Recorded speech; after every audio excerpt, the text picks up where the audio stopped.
Coming up next on Newton's Apple, we'll pay a little visit on some big orphans. This is safe, I hope. Learn the secret of a good cup of coffee. This one here is ready to pick. And build a hut with some sticky stucco. It's a hot adventure on the African equator next on Newton's Apple. Newton's Apple is made possible by a grant from 3M, the company where creative people find ways to make our world even better. 3M, innovation.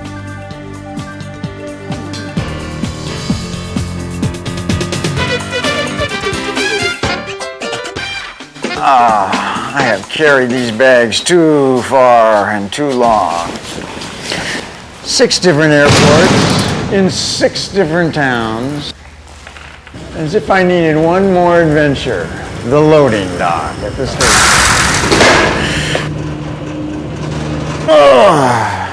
28 hours. I never thought a guy could be on an airplane that long. Oh, I can't believe it. The warehouse is dark and I haven't a clue where the light switch is. Where is everybody?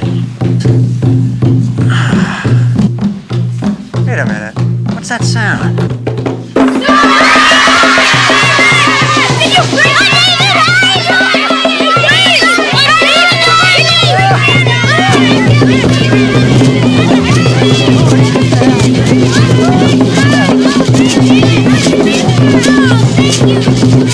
So where were you, David? Let me see if I can find it. Here on this globe, there's the whole continent of Africa, and I was in Kenya, which is in East Africa. Why'd you go there? That's a good question. Why would I go to Kenya? Well, I went to Kenya for a couple reasons. One was Newton's Apple had sent me to the South Pole. They had sent me to the North Pole, but I had never gone to the equator, which is halfway in between. And this line that goes all the way around the globe defines the equator, and the equator is really a neat spot. What's so cool about the equator? What's so cool about the equator? Well, actually, the equator isn't cool, it's hot. It's hot at the equator, and that's one of the things that makes us... What's so hot about the equator?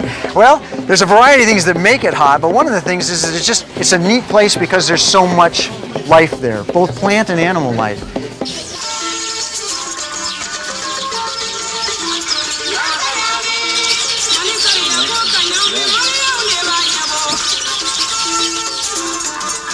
The equator and tropics have the greatest number of different species of any spot on the planet. And scientists think the greatest number of undiscovered new species. In fact, right here in East Africa is where they believe the beginnings of the human species took place.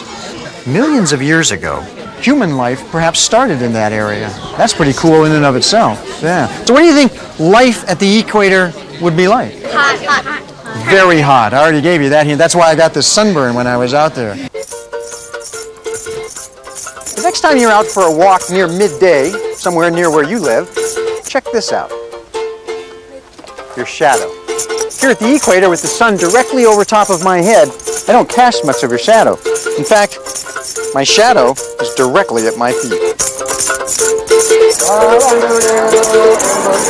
But David, you sent me a postcard and it had a mountain on it, and there was snow on top of the mountain, so how did the mountain have snow on it? Very observant, Adam. That's a good question. It's confusing, isn't it? Yeah. I think there's somebody here who could help me answer this, because I saw her earlier. It's there she is, Belinda. Belinda, could you come over here and help answer this?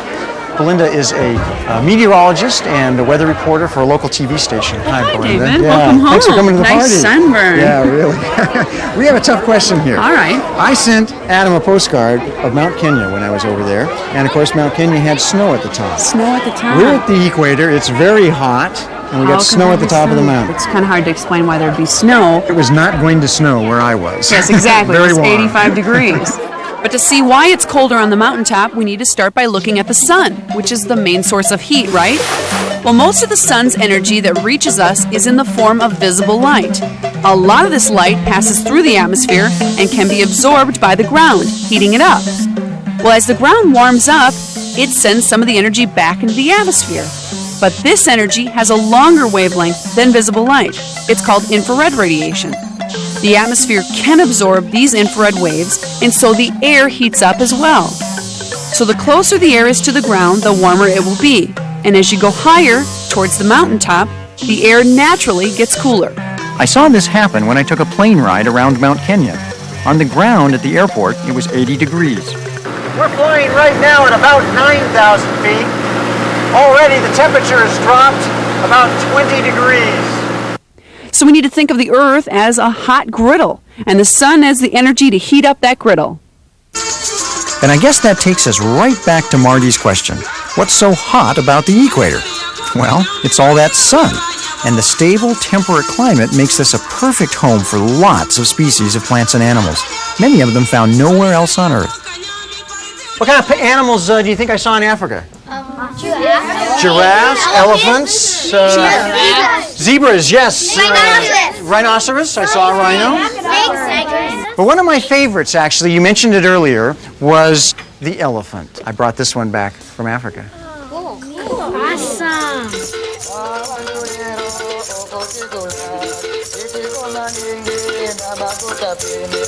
No, you really can't have the camera or any of that, no. I went to this great place right outside of Nairobi, Kenya's capital city. It's a home for orphaned wild animals. Emily, Lala. Emily, come Lala. Come Lala, Emily. Come.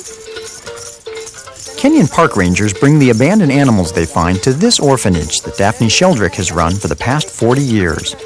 Elephant calves are sometimes abandoned by their mothers when water is scarce and the calves are too weak to keep up with the herd. Some babies are orphaned when their mothers are killed by other animals. But the most common reason for orphaned elephants is poaching. They come in completely devastated once their family has been killed. They just want to die. And you have to try and get them over that psychologically. So you must replace the family with a human family. You must talk to it, handle it, because a little elephant in the wild would be loved and protected by all the members of the family. And so the keepers really have to love their charges. And the animals must love the keepers, because there are no fences between the orphanage and Nairobi National Park. So if the elephants wanted, they could just head for the bush. Fiona Fritz, Daphne's assistant, helps run the place and took the time to explain why the elephants aren't bothered by all the human attention. At this point in their life, they regard us as elephants, you know. We're just part of the herd. Part of the family. And in the wild, at Mud Wallow, herds of elephants meet up with other herds of elephants, so it's a very natural happy hour, sort of social activity. This is a ritual for them every day at 11 o'clock. Total ritual, yeah. They come by for a little mud and a little human contact. And and they enjoy it. In fact, if we have a very quiet day without visitors, they're a bit put out. You know, they're dreadful show-offs. They're very spoiled, of course. They oh yes. They're brats. Yeah.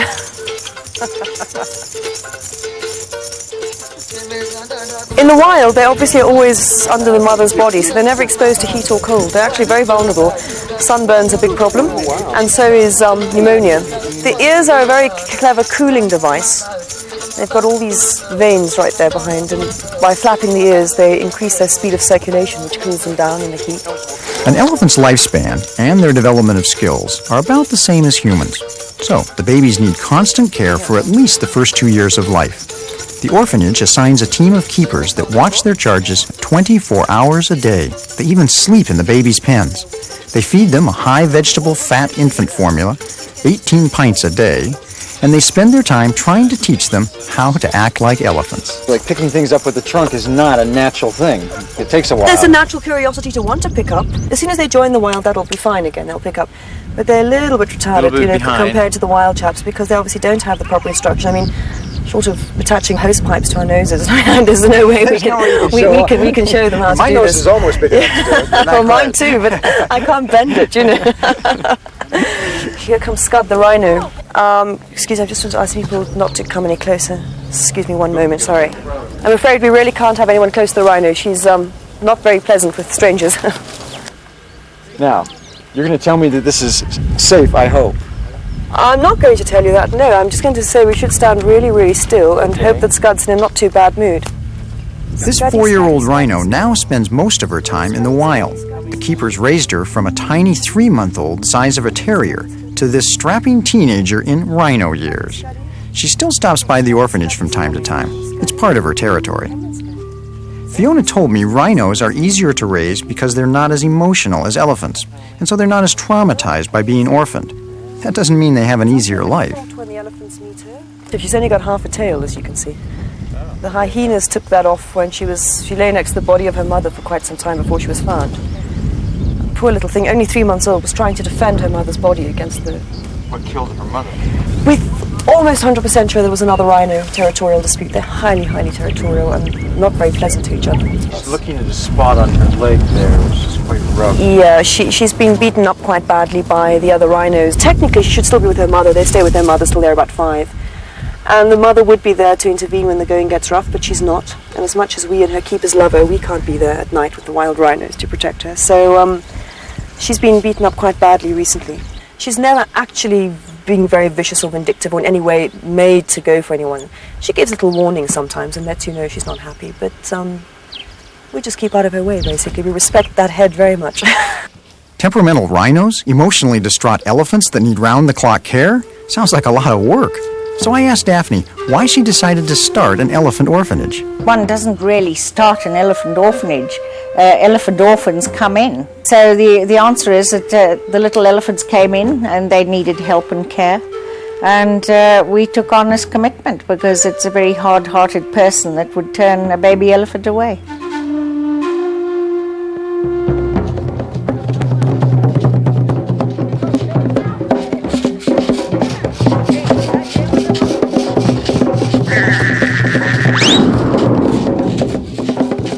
The first place I went when I got to Kenya was a place called the Masai Mara, which is right down here on the corner of Kenya and Tanzania. Now it's the northern part of the Serengeti. The Serengeti is where all the wild animals live, and the Masai Mara is also a place for wild animals. It's called a wild animal preserve. There's no fence, by the way. This isn't like a zoo. It's an open preserve. But all around the outside of the Masai Mara are little villages of people, and that's where the Masai people live. The Maasai are one of 45 tribes of people that live in Kenya. But there's a whole branch of science that just studies people. So if you think about the anthropology of Kenya, there's a lot of stuff to study. The Maasai people are very interesting people. We started out by taking a balloon trip. So we were up in a hot air balloon flying over the Serengeti and the Masai Mara area. And down below you could see these circular villages. And they were big brown round circles on the earth.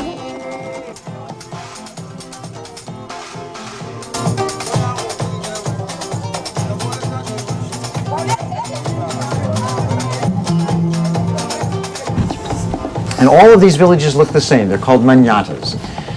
And all the cows live in the middle, and the huts around the outside, and then there's a big fence around the whole village. Now, why do you suppose they put a fence around their village? Eunice? To keep wild animals away. To keep wild animals away. What kind of wild animals would we be worried about? Lions. The Maasai people are herders and keep cattle. Now, cows are a very important part of their lives and actually represent their wealth. In fact, there is a Maasai legend about the beginning of the world that tells of God's arm reaching into Maasai land, and all the cows came down God's arm to the feet of the Maasai. So, the Maasai believe all the cows in the world belong to them. This is one of the villages. Senior. The young Maasai men are responsible for protecting the village and the herd. They actually have to pass an initiation rite of killing a lion with a spear. And they start training when they're 7 years old. They take protecting their cows very seriously. And what do you think they do with the little baby cows and goats? Because they really need protecting. They bring them in their houses? Absolutely, yeah. That's what you would do with something you wanted to protect, like a cat or a dog here in our country, right? So the little cows and goats live right inside the house. So the door gets opened and the little cows and get the little put in cows there. can go right inside there. So inside that little village, each of those huts has a different family living in it. And inside the hut, there's a little pit for a fire, and they build little teeny fires because all they have is little teeny twigs and sticks, and that fire is used to keep them warm. Now, if you didn't have wood, bricks, stone, plaster, cement, if you didn't have any of that, but you did have a lot of cows, what do you think you could make your house out of? You could make it out of meat, but it would spoil pretty fast. Manure? Skin? Manure. You could make it out of skin, but you don't want to kill the cows because the cows have more value alive than dead. But you got it, Adrian. Basically, they make their houses out of cow manure. Doesn't it stink? Manure stinks when it's fresh, Alana, but if you let it dry, it really doesn't smell very bad at all. It's actually the microbes in the manure that cause the smell. You see, the microbes eat leftover organic matter in the manure and then make a bad smelling gas as their byproduct. But they need 65 to 75% water to be active. So, when the water evaporates and the manure dries, they just quit munching and the smell goes away. Until it gets wet again, that is. And what's interesting is they use the fresh manure to make the house. And it's a lot like plaster. Beatrice Ntutu, a Maasai woman, actually showed me how it was done, a task men don't often help with in Maasai land. This is actually the first stage of the building of a Maasai hut, and it starts from here.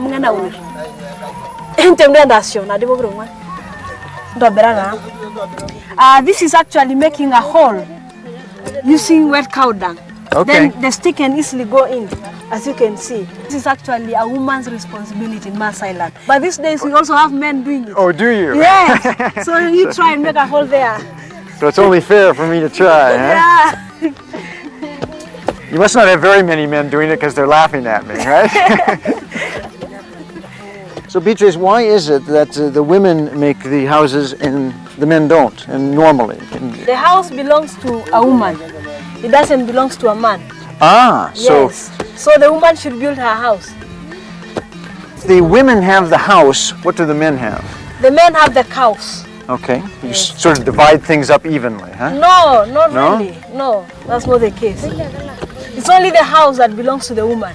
The children and the cows belong to the man. Okay. It takes a total of 2 months to complete a hut. All of the women work together to build it. They start by weaving a sturdy frame from twigs, leaves, and sticks that they've gathered from the bush. And then they take all this wet manure and they just start plastering it on those sticks. How long has this been on already? This morning. This is just this morning. Yeah, so it dries pretty morning. fast. Okay. Yeah. We just kind of smear it in here. Yeah. Now they think that's cute, don't they? They're laughing again, huh? They like it when a man does it. How does it stick together? That's a very good question, Tony. And if you think about that wet manure, okay, what's in it? What do cows eat? Grass. They eat a lot of grass, don't they? Well, if you take grass and break it down, You get lots of little fibers of cellulose, the same thing wood is made from. These fibers break down in the cow's 4 stomachs and are mixed with water and something called mucin. When everything dries out, the mucin works like glue, holding the digested fibers together, just like plaster. and it makes for a pretty good house. Besides building their own houses, the Maasai women also do extraordinary beadwork. Yeah, the beads actually come from Czechoslovakia all the way. From Czechoslovakia? Yeah. How did you get started working with beads from Czechoslovakia? They came with the Arabs in the 12th century. Okay. In the 12th century, it was Arab trade routes that brought the beads to the Maasai. Today, they go to shops in Nairobi. It was impressive how many ways the Maasai blend tradition with the modern world. It was lots of fun to visit them.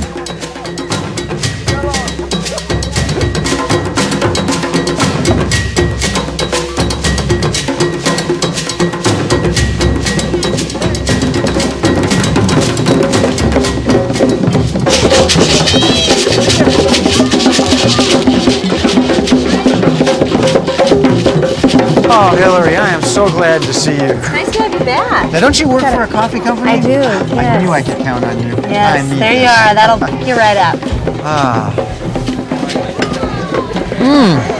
Boy, it tastes just like the stuff I had in Kenya. You know, we actually went to a coffee plantation while I was over there. Great experience. I mean, Really? it takes a lot of work to get to a cup of coffee, doesn't it? Yes.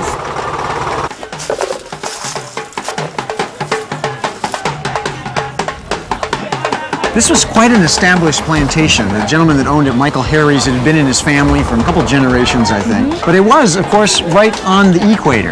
Now, what makes the equator so special for a thing like coffee? Well, in areas around the equator, the latitudes north and south of there, they have the temperatures and the altitude and the moisture that it requires for the coffee to grow. These are the flowers. Okay. And then from that, you can only pick the ready cherry, not the green one. So this one here is ready to pick? Ready completely. The process was quite lengthy. We started out with me actually going out into the, do you call it the field or the orchard? Yes, it's the coffee field, the coffee plantation. These bushes are big. I mean, they're like trees, like yes, you say. 5 to 12 feet. The best prepared coffee is hand-picked as it ripens, so that the green berries still stay on the tree.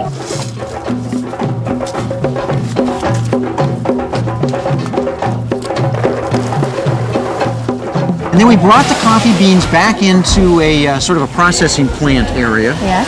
And dumped them down this grate where they had lots of running water. That's what's known as a wet process. There's wet and dry process. Okay. And the wet, the mucilage is taken off with water. The mucilage now, that's The pulp. that outer, yeah. The okay. fruity part. Yeah, because what was interesting about this is unlike, when you're out in the strawberry field, if you pick a strawberry off the vine, you just eat it. This is more like walnuts or filberts in a sense because you got to get into That's right. the thing the that you really outer want. Skin. Yes. So we had the outer berry, if you will, and we put it down this grate into this, in a sense, a grinder. But it was really ingenious. It ground off that outer hull, and then it sorted the berries, if you will, or sorted all the byproducts basically with gravity flow water. Yes. And what that does, it keeps the lighter beans at the top and the heavier beans go to the bottom so they can sort them according to size. And then they just were able to scoop out the beans that they wanted and put them out on these drying racks. They probably would dry several weeks out on those drying racks. They finally get down to these little green coffee beans, put them in bags, like we're sitting on here. That's right. And that's what goes to market. Yes. So then what happens? Well, actually, then it will go to co-ops, who are groups of farms that get together and will sell their coffee and get a better price that way. Or as coffee roasters may buy the coffee directly from the farmer, from the coffee grower, or we may buy it from brokers, green coffee brokers. But we receive it green at our plant. What would happen if you brewed a cup of coffee with green beans? Well, first of all, you wouldn't be able to get those through your grinder very easily. It would ruin your little grinder that you have at home. Definitely. Too hard. And like I said, the roasting is what releases the flavor and develops the aromas and the flavors that are already in the beans. This is Colombian Nariño. This is an estate coffee from Colombia. Okay. And what you can notice that the beans are larger. If you put them next to the green coffee bean, they're larger. Colombian beans in general are larger than Kenyan beans? No, roasted beans are larger than green beans. The roasting actually makes them bigger. Roasting, yes, they'll double in size, but they will be lighter weight. Then when they're ready to be roasted, they go into the roaster. What happens, this big roaster, it's a Civets fluid bed roaster, which means that It's a fancy name for an oven? it works like a hot air popper, actually. Oh, like a popcorn And pop. the beans will heat to a precise temperature ranging between 438 and 471 degrees. The heat causes the sugars to burn and will develop a caramelized flavor. And second of all, the carbohydrates will burn, which is basically, and a good analogy would be the difference between flour in raw cookie dough and baked cookies. So it's roasted now. It comes out to take a while to cool, I guess? Yes, actually, it'll be cooled to 300 degrees inside the roaster because if we took them out right away, they'd start on fire. So then it's dumped into the roasted bean bin, and there they'll cool to room temperature. So then what happens is they'll be released down into the de-stoning tray. The air flow will only carry up the weight of the beans, so the heavier stones are left at the bottom of the tray. Finally, grinding it and brewing a cup of coffee. It's a lot of work. Yeah, but it's worth it. I agree. Is there something you're curious about? Then send us your science questions. And then send it to you guys, I guess, huh? All right, Fred. Now, you told me when I got back from Africa, you would finally teach me how to play the drums. I'm ready to learn. Well, before you learn how to play a drum, you must become an African. That's a king's cap. I feel like a king. And you look already like a king. All right. You know that a drum is a symbol of sadness and happiness, and you cannot celebrate a thing in Africa without music, without a drum. And the drum brings people together. It was a great trip and a great party. Thanks for joining us. See you next time on Newton's Apple. Newton's Apple is made possible by a grant from 3M and its employees. Creative people who put science to work for you. 3M. Innovation.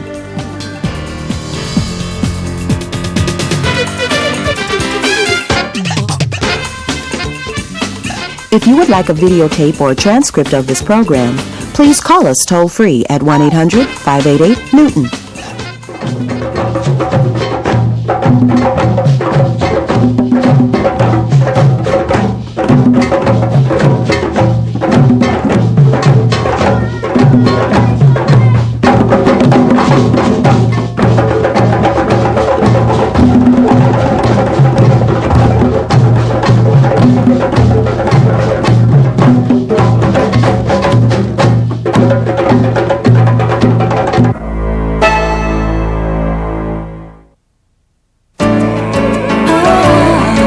This is PBS.